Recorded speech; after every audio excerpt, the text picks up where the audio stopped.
Now, what is the effect of pressure, temperature, humidity in the speed of sound when sound propagates through a medium of homogeneous densities and humidities? Coming to the point of pressure first, considering the humidity function as a constant. If we increase the pressure, the law states that speed of sound is gamma p by rho. That means for a common student, he will understand the increasing of pressure can increases the speed. But since in a homogeneous medium, increasing of pressure increases the density in the same uniform ratio, therefore, increasing of pressure does not change the speed of sound since the p by rho ratio is constant. Therefore, if we plot the graph between speed of sound and pressure variations, we will get a straight line parallel to x-axis since it is not changing. But when we change the temperature in a system, increasing of temperature does not change the molecular weight, definitely. So that is why for a T degree Celsius of temperature change, velocity at change of T degree Celsius can follow V naught plus V naught alpha delta T equation. It is basically a calculative equation, and this V naught alpha with respect to the normal temperature is 0.61 meter per second as a calculative value per degree Celsius, and that of delta T will give you the exact velocity at T degree Celsius. So in this relation we are observing the T to the power half is directly proportional to Vs. Therefore, the V square varies with T. That means it will give you a parabolic graph. When we plot the graph Vs versus T, we get a parabolic equation till the saturating temperature. Implies the lowering of temperature will give you the lower gradient of it. That is, instead of graph 1, you can get the graph 2. So such type of question usually you can get in your IT papers, that what is the value of the velocity change from this flowing graph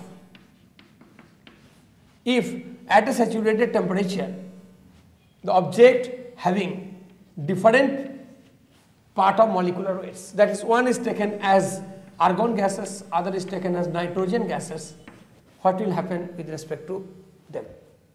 Which one will be argon, which one will be nitrogen? So such question can be compared with the atomicity of the gases. That is why in the normal entrance examination, sometime we will see, we ask what is the ratio of speed of sound in a gas to the RMS velocity in a gas.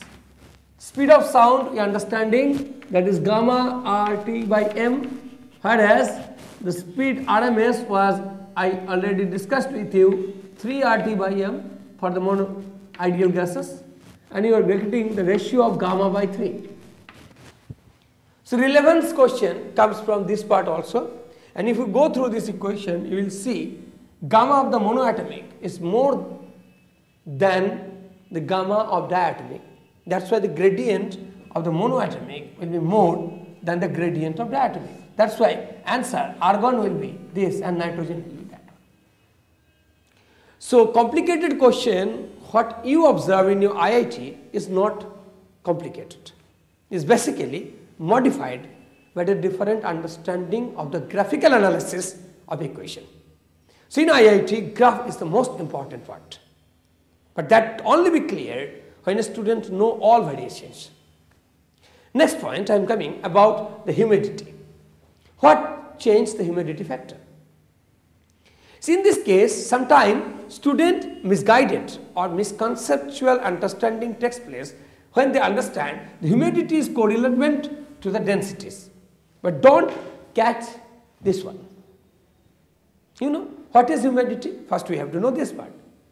Humidity implies between two molecules of the gaseous, nitrogen or oxygen or combination of gases, in between them, how much amount of water vapor coming.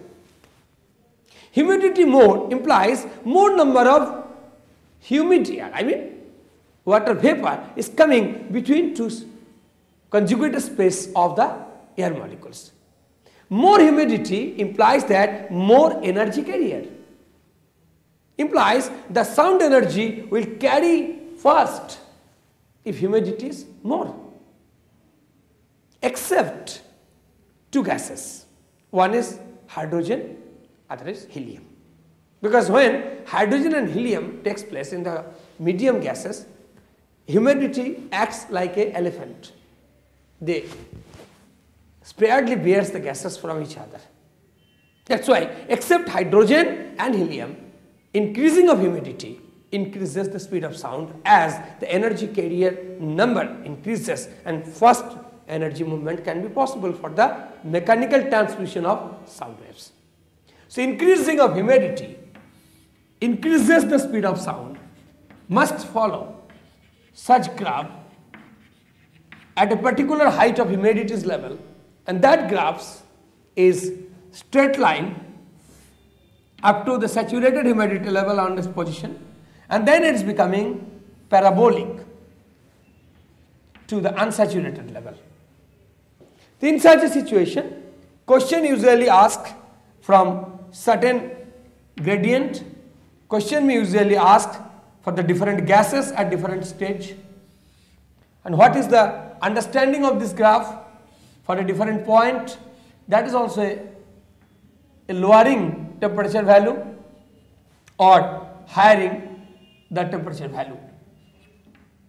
Although this type of question not usually last 5-6 years is not coming in your IT, but for a good student who are preparing for the future life, definitely he should know how this effect takes place.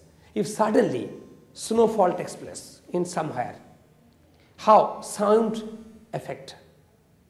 If suddenly you get a humid air, such as you going to the coastal area at summer season or in the rainy season, what will be the effect in speed of sound?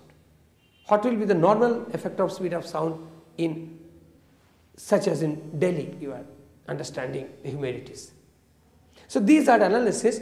In future you can get your questions and different types of prospects, but for your syllabus these are three effects we have to learn. One is pressure, second is temperature, third is humidity and their graphs. That is the level of preparation for IIT. But what is the modification? That will be in question classes.